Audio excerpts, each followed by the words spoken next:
All right, everybody, this is the last session, the last topic in this training series here. So moving forward, what happens after the training ends? Some topics we're going to review together are reducing rewards, how gradually reducing rewards over time so that behavior remains. So now that we've put things in place where you're working with yourself and your child, how can you make those into natural contingencies, right? You're not always going to have the ability to do or get everything that you want in a particular case. So can you function at different levels of reward over time? How flexible can you be? So how do you adjust the plan? How do you move forward on that? And what's the road ahead? What comes next for you and your child after these sessions? Really think about that. How are you going to apply these things?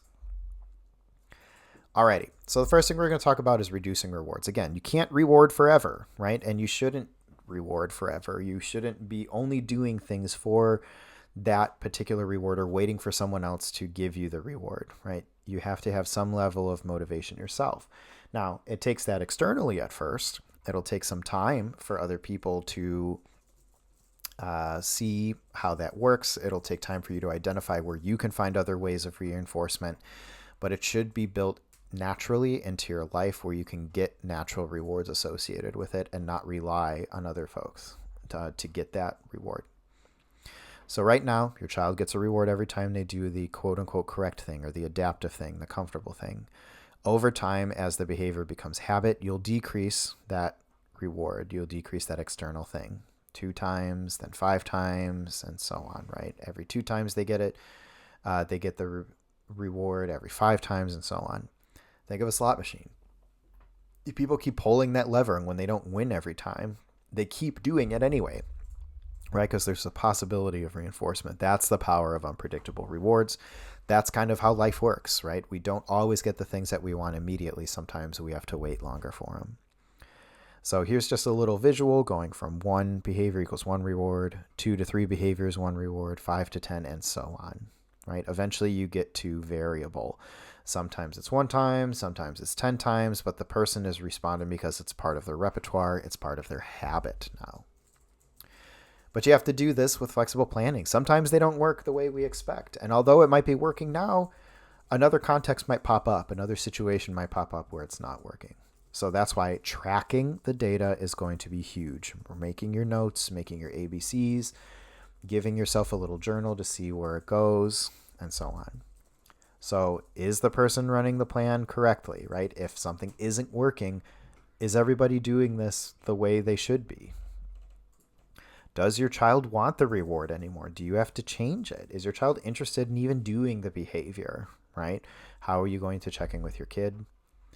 Is the reward available outside of the plan? Do they get free access to whatever that particular reward is? How are you giving that access?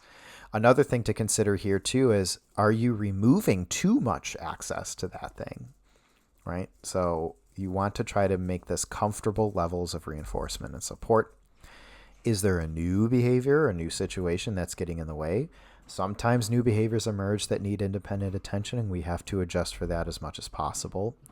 And then again, now that you know this information, you're asking these questions, what should be done next? How do you adjust the plan, not abandon it? So let the data speak for itself. It's not enough to feel that something is better. Track it, measure it, then decide, right?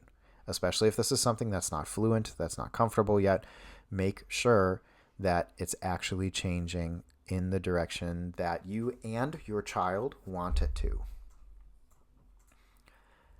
So now, the one thing I just want to talk you through is that you've come a long way. You've taken 6 sessions. You've understood stress. You talked about being present. How do we live with these stressful situations? How do we find peace in the stress? How do we find the things that we value? How are we building this plan? And finally, what types of self-compassion and self-care are we going to be doing? All of these things are things that you did. You are powerful. You are wonderful. So what's next? Your ongoing commitments after we're done. Keep implementing the plan and adjust it as you see fit.